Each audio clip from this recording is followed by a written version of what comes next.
Hello, welcome to the second and final video for chapter 1 of the book by Shankar. So in this video we'll go over the equations for motion at constant acceleration. So there are four main equations that we're going to derive, and we'll be able to answer problems like the one in blue right here. Talking about the acceleration of a car. Given some info, we can solve for the acceleration of the car, how much distance the car traveled in that time. A lot of these questions have the same sort of feel. Okay, so we'll be assuming throughout this whole video that acceleration is constant. So the acceleration as a function of time is just the constant a.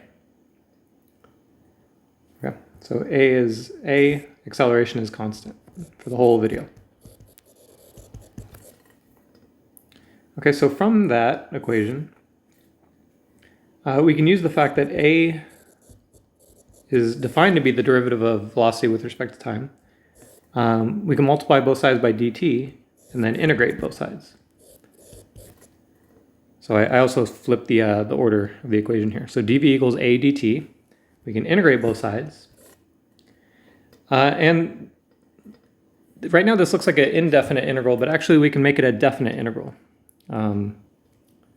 So let me write down right here. This is going to be, so let me just say that we're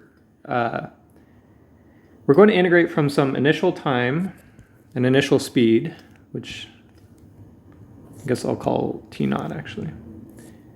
T naught to tf, and the velocity is going from v naught to vf.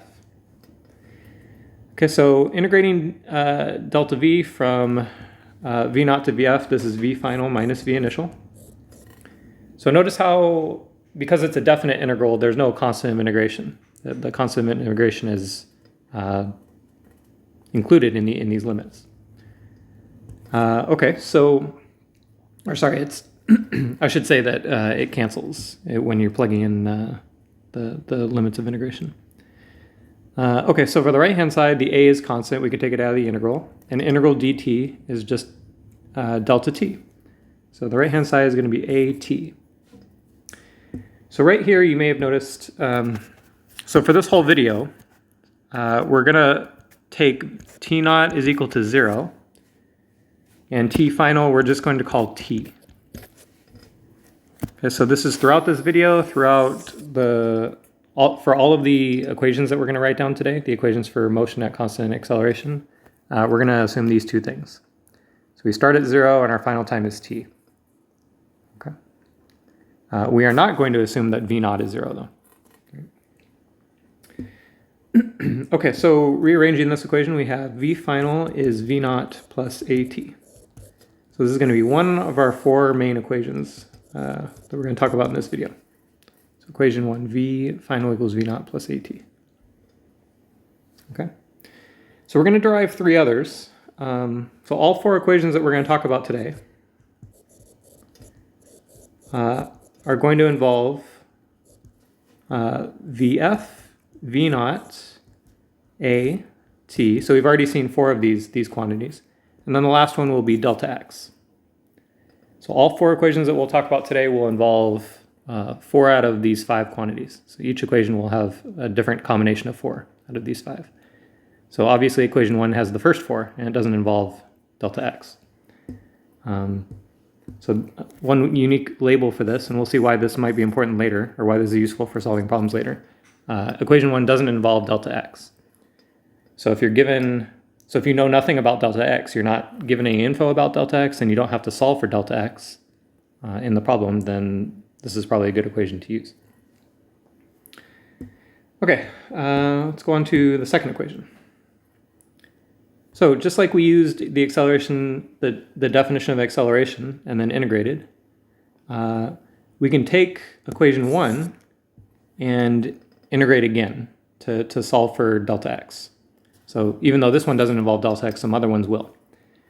So we can do something very similar. We can take this step and just do it again, basically. So in other words, the velocity is defined to be dx dt. And we can use this fact to say, well, dx is v dt, and we're going to integrate both sides. So again, we're going to integrate from some initial to some final position, and from some initial time, which we're calling 0, to some final time t. So you were trained in math class never to do this, right? Not to have the variable appear both in the limit of integration and as the thing that you're integrating over. So we are going to have to replace this with a dummy index of integration. If you're not comfortable with this, you could just say, well, this is t naught and this is t final, and then you're integrating with respect to t, and then at the very end replace t final with t. It winds up doing the same thing.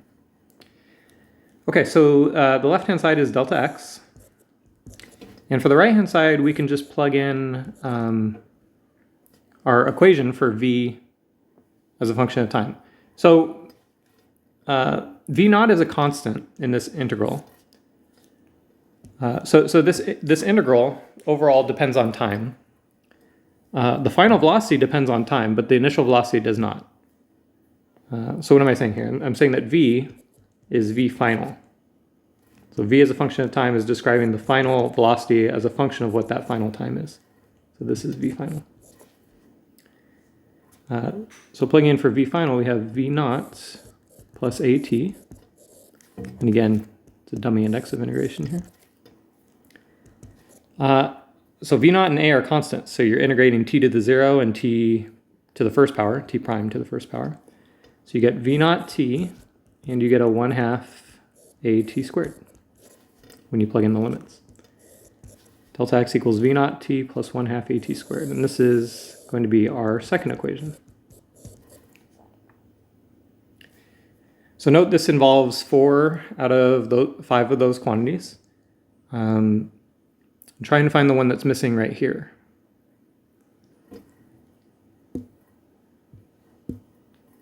Hopefully you found it. So we have delta x, we have t, we have a, we have v naught. It looks like v final is missing in this one. So this is the equation that doesn't involve v final. All right.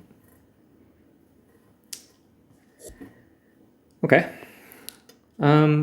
So graphically we can actually, so actually one thing I want to point out that your book talks about at around this point. So your book just kind of says some words to talk about this leading up to equation 1.5, which is what we just derived. So they talk a little bit more about the constants of integration, how you would find them. But it's kind of clear that so like if x of t is equal to v naught t plus 1/2 at squared plus a constant, that constant is, well, when we plug in t equals 0, it's whatever the position is at t equals 0. So if this is x final, this constant would be x initial. And then you move that x initial over to the other side and it becomes delta x. So your book just kind of says, well, if a is constant and you take two integrals, integral of a is v and then integral of v is x, you get this equation right here. And that tries to fill in what those constants are. Whereas I took the approach where you could fill in the constants for each step along the way. You plug in t equals 0, that velocity has to equal the initial velocity. And then you take that initial velocity and you carry that constant through. And then you get another constant that's x naught. But normally we write it x final minus x naught. Just to have these 5 appear.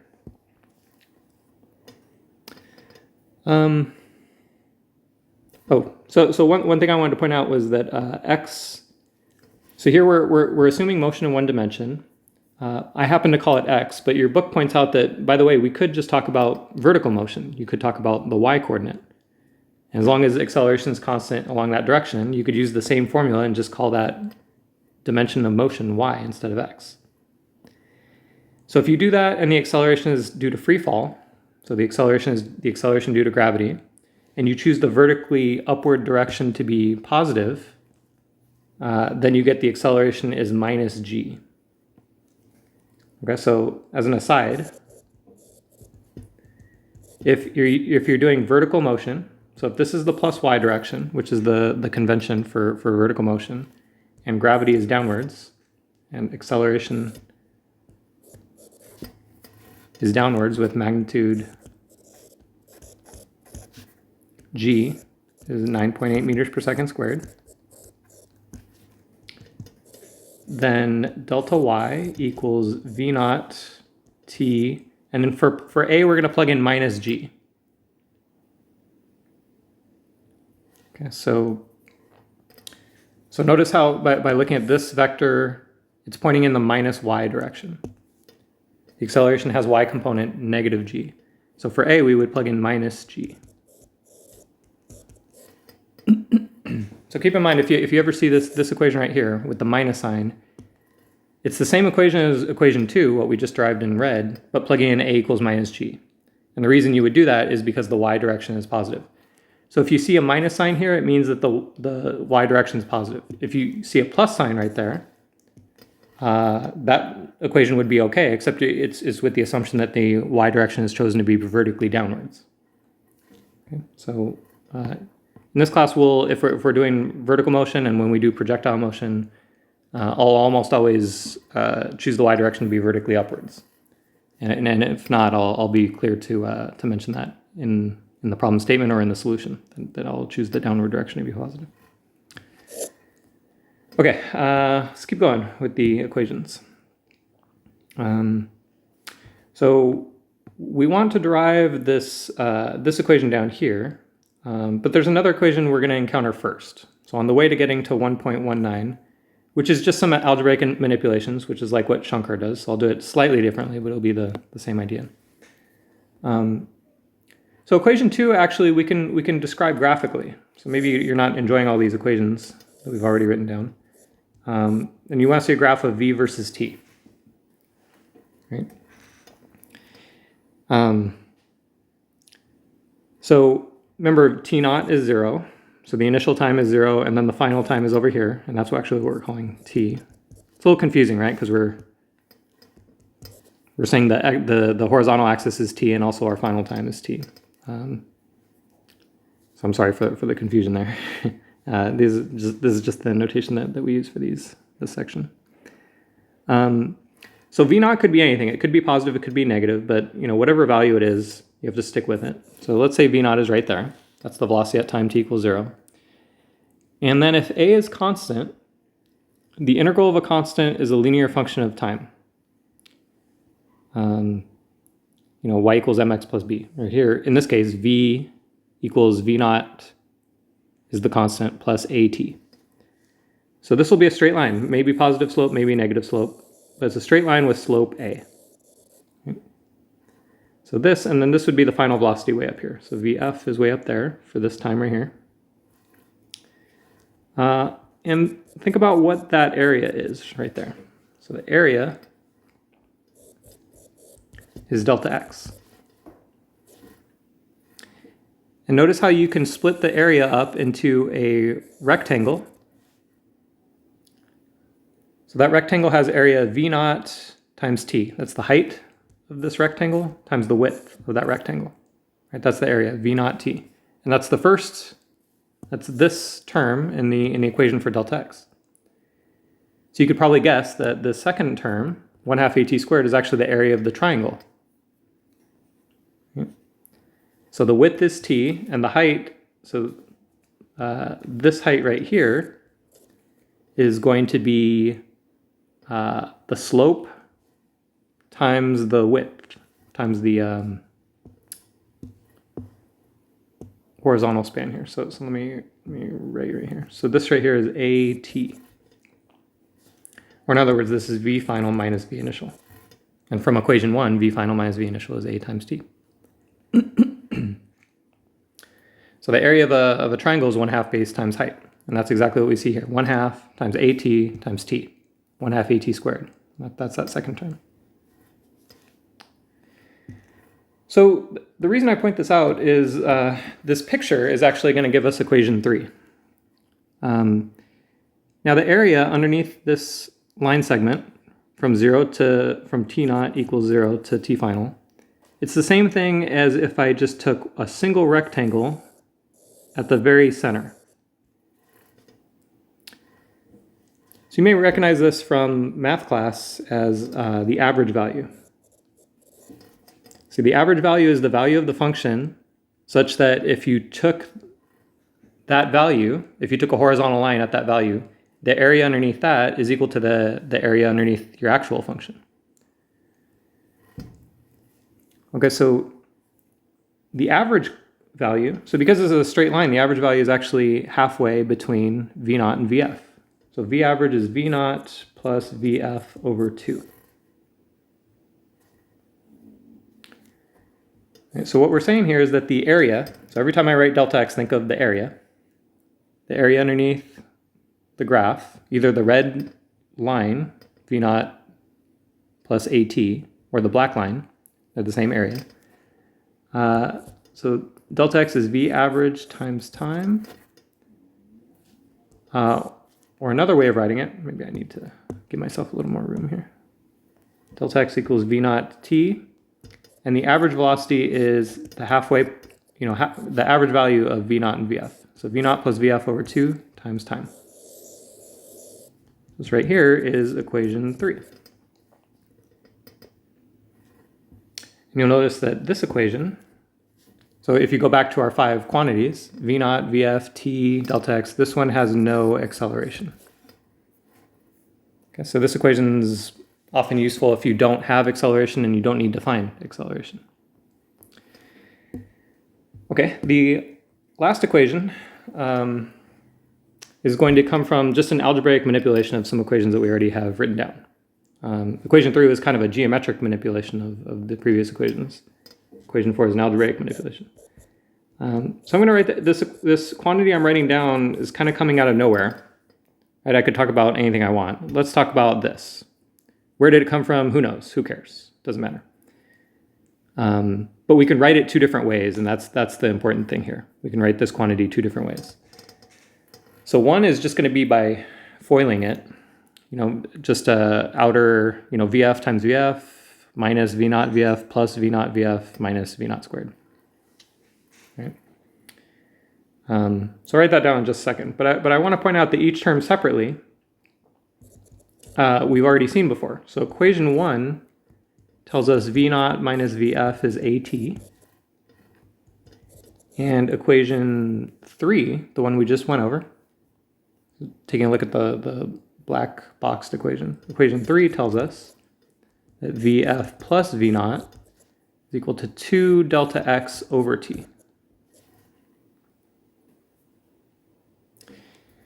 So what's interesting is that if you look at these 2 equations and we multiply the 2 together, so multiply the 2 left-hand sides and multiply the 2 right-hand sides, the time is going to disappear from the right-hand sides, right? T is on the numerator for the first one and the denominator for the second one. So if we multiply the right-hand side of the first equation and the right-hand side of the second one, looks like those t's will cancel out.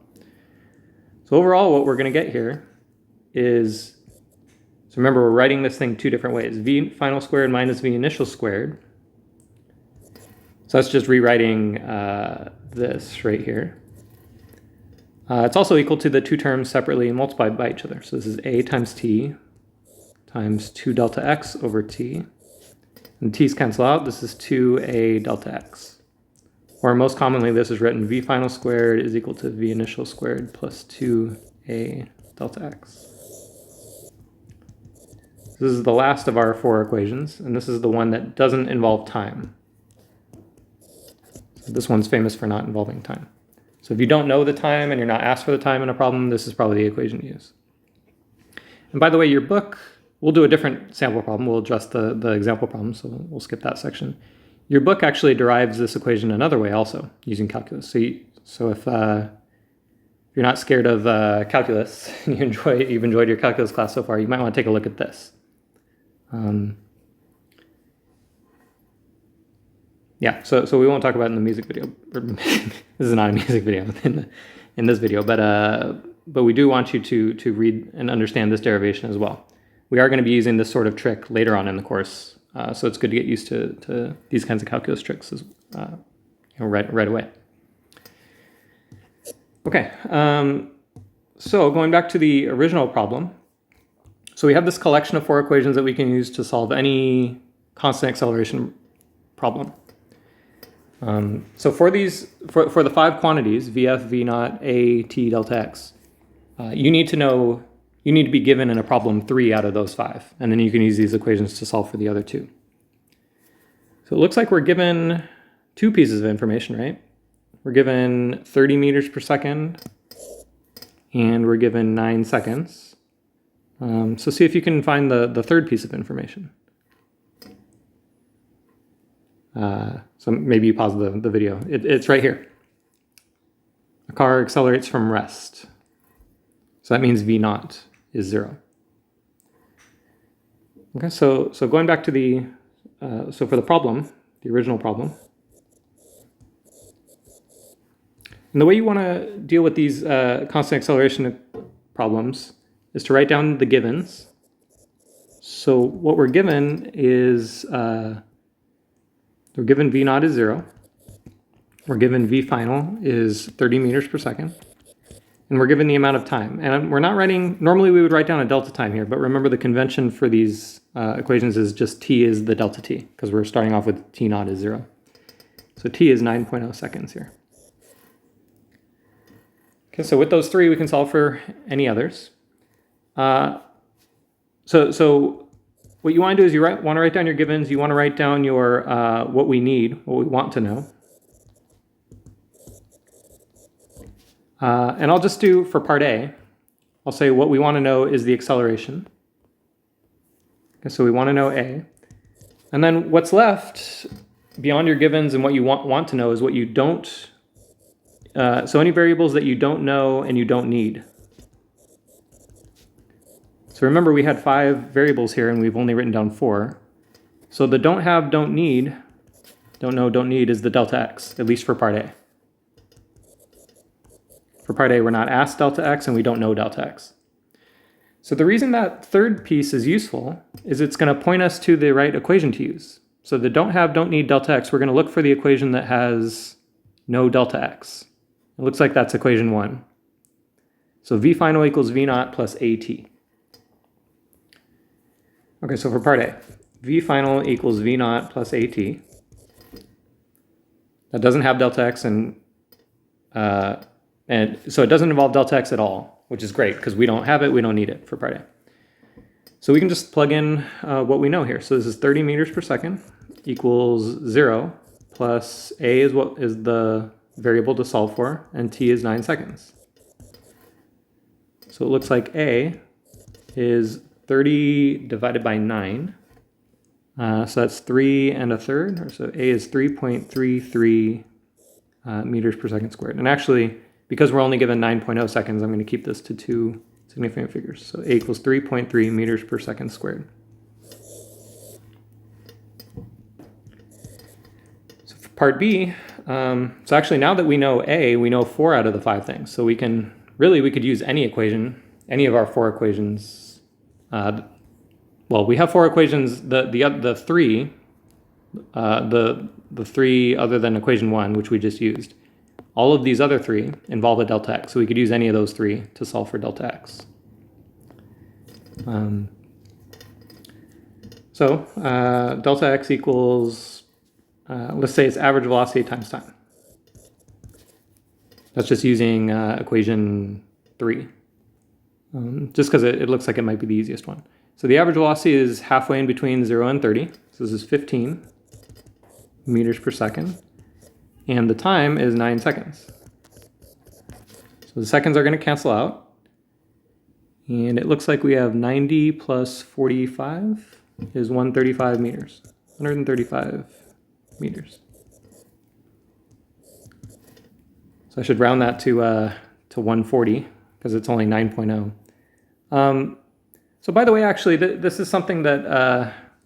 So 140 meters would be like plus or minus, it would be plus or minus 10 meters, or like 7% error. Whereas this digit right here is like plus or minus 0.1, which is closer to 1% error. So you might be surprised to see that I might not round this to 140 or 130 meters.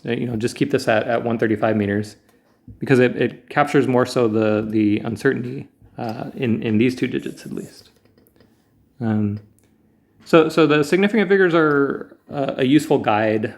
They don't capture absolutely everything when it comes to uncertainty, which you might see with this example as well. Okay, that's the end of this chapter. Definitely, so review this example as well, another great example. that I figure you could go through, and then the calculus portion, the calculus way of proving equation 4. Okay.